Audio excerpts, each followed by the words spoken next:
Ngayon naman po ay magluluto ako ng sinigang na baka.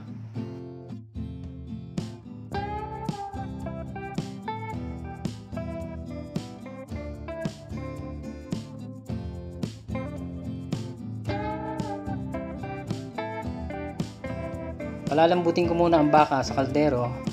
Pero kung meron kayong pressure cooker, yun ang gamitin nyo para mas mabilis lumambot ang karne. Ito nga pala ang version ko ng sinigang. Iginigisa ko ang mga sangkap. Ilalagay ko na ang bawang,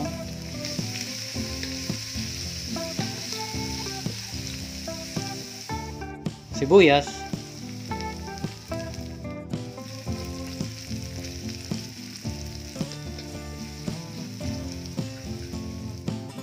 at kamatis.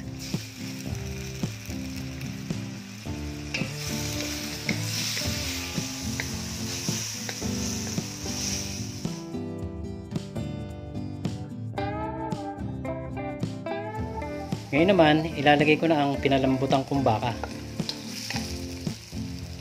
Halo-haloin ko lang siya.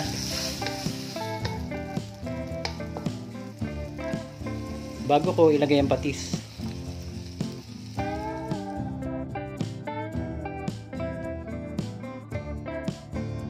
Ngayon naman, ilalagay ko na ang pinaglagaan ng baka. Tatakpan ko muna siya at hahayaan kumulo bago ilagay ang mga ibang ingredients.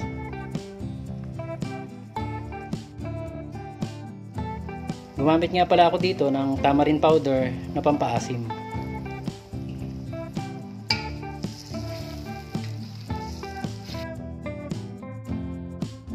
Ngayon naman, ilalagay ko na ang mga gulay. Uunahin ko na ang gabi.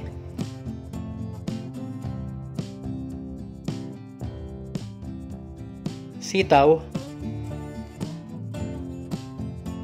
okra,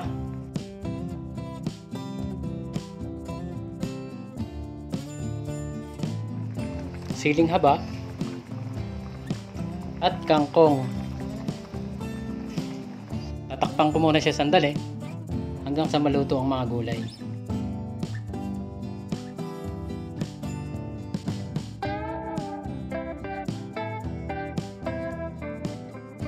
Ayan, luto na ang masarap na sinigang na baka.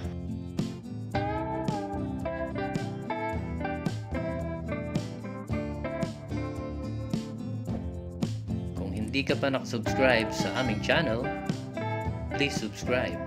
Maraming salamat!